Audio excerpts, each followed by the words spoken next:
अब हम लोग देखते हैं कि क्वेश्चन नंबर 7 क्या कर रहा है। क्वेश्चन नंबर 7 में कि दो संख्याओं के वर्गों का अंतर, ठीक है, आपका 180 है। अब कहता है कि जो छोटी संख्या है उसका जो वर्ग है वो बड़ी संख्या का 8 गुना है, तो हमको दोनों संख्याएं ज्ञात करनी है, ठीक है। तो इस प्रकार के हम सवाल में करते हैं क्या है, हम मान लेते हैं कि माना जो बड़ी संख्या है, ठीक है, माना बड़ी संख्या, ठीक है, तो बड़ी संख्या को हम मान लेते हैं x, ठीक है, तथा जो छोटी संख्या है, ठीक है, उसको हम मान लेते हैं y, ठीक है, छोटी संख्या को क्या मान लेते हैं, y मान लेते हैं। अब देखो मेरा पहले जो दूसरा स्टेटमेंट है कि छोटी संख्या का वर्ग यानी कि y का जो वर्ग है वो बड़ी संख्या का 8 गुना है, ठीक है। तो जब हम प्रश्न से चलेंगे तो जो पहली हम चीज़ लिखेंगे छोटी संख्या का वर्ग, वर्ग का मतलब होता है स्क्वायर, ये बड़ी संख्या का, ठीक है, ध्यान दो, ये बड़ी संख्या का 8 गुना है, तो बड़ी संख्या x, इसका 8 गुना करेंगे तो 8x, ये समीकरण 1 के बराबर हो गया, ठीक है। फिर तथा यहाँ पर लिख देना, ठीक है, तथा जो पहला कथन कर रहा है कि दोनों संख्याओं के वर्गों का अंतर, यानी जो बड़ी संख्या है इसका वर्ग करेंगे तो एक्स स्क्वायर, और जो छोटी संख्या है इसका वर्ग करेंगे तो वाई स्क्वायर। अब देखो जब भी अंतर लिया जाता है तो बड़ी संख्या में से छोटी संख्या घटाई जाती है, तो बड़ी संख्या एक्स है तो इसका वर्ग एक्स स्क्वायर, और छोटी संख्या वाई, इसका वर्ग वाई स्क्वायर में बड़ी संख्या का वर्ग क्या होगा, बड़ा होगा, ठीक है। यानी कि सवाल कर रहा है कि x square minus y square जो है वो 180 है, ठीक है। ये आपका यहाँ से पता चल गया x square minus y square बराबर में 180। अब हम क्या करेंगे, इसको द्विघात समीकरण का रूप देने का प्रयास करेंगे। जब हम द्विघात समीकरण का रूप देने का प्रयास करेंगे तो हमको पता चलेगा कि यहाँ पर वाई स्क्वायर है और यहाँ पर भी वाई स्क्वायर, यहाँ पर वाई स्क्वायर बराबर 8x है, ठीक है। इसका क्या मतलब हुआ कि जहाँ पर भी हमको वाई स्क्वायर नजर आ गया ना वहाँ पर हम 8x दबा के मार देंगे, यानी कि वाई स्क्वायर को साइड करेंगे और वाई स्क्वायर की जगह क्या डाल देंगे, 8x डाल देंगे, यानी यहाँ पर एक्स स्क्वायर रहने देंगे और इस वाई स्क्वायर की जगह ये वाला 8x हम डाल देंगे बराबर में 180। अब हम क्या करेंगे, इस एक्स स्क्वायर को ऐसे ही रहने देंगे, 8x को ऐसे ही रहने देंगे, इस 180 को इस पार लेके आएंगे तो माइनस का 180 बराबर में 0, ठीक है। लो आ गया तुम्हारा द्विघात समीकरण। अब इसको चाहो गुणनखंड विधि से हल कर लो, इसको चाहो तो क्या कर लो द्विघात समीकरण लगा के सॉल्व कर लो, ठीक है। गुणनखंड विधि करना हम तुमको 1000 बार बता चुके, पहले b लिखना फिर ac लिखना, ठीक है, फिर साइन का पता कर लेना, ठीक है।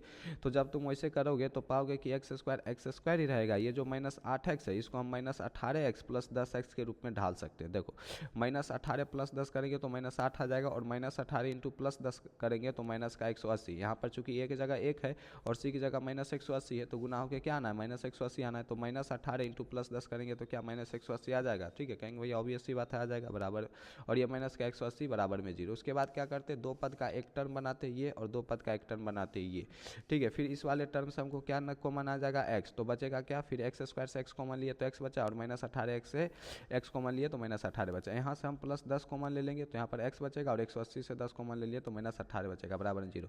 फिर दो टर्म बनेगा, यहाँ से x माइनस 18 और x माइनस 18 ये कॉमन ले लेंगे, तो x इंटू एक्स माइनस 18 से x माइनस 18 कॉमन ले लिए तो बचेगा क्या, ये वाला x, ठीक है। और 10 इंटू एक्स माइनस 18 से x माइनस 18 कॉमन लिए तो बचेगा ये x प्लस 10 बराबर में 0, ठीक है। अब हम क्या करेंगे, एक बार x माइनस 18 को 0 के बराबर करेंगे और एक बार x प्लस 10 को 0 के बराबर करेंगे, ठीक है। x माइनस 18 को 0 के बराबर करेंगे तो x बराबर 18 आ जाएगा, ठीक है, और x प्लस 10 को 0 के बराबर करेंगे तो x बराबर माइनस 10 आ जाएगा।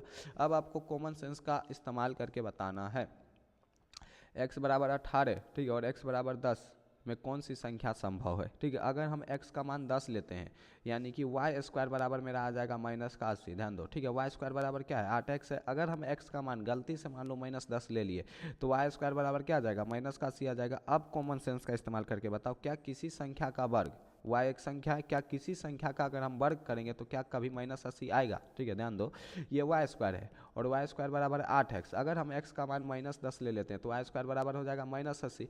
तो क्या किसी संख्या का वर्ग, y एक संख्या है, तो क्या किसी संख्या का वर्ग कभी निगेटिव होता है, तो बोलेंगे नहीं, ठीक है। किसी भी संख्या का वर्ग कभी एक निगेटिव संख्या नहीं होती है, ठीक है। इसलिए x बराबर माइनस 10 संभव, ठीक है, नहीं है। इसलिए हम क्या करेंगे, x का मान क्या लेंगे, 18 लेंगे, ठीक है। x का मान क्या लेंगे, 18 लेंगे, ये हो जाएगा मेरा आंसर। अब हम x माने किसको थे, x माने थे बड़ी संख्या को, तो बड़ी संख्या मेरा आ जाएगा 18, ठीक है।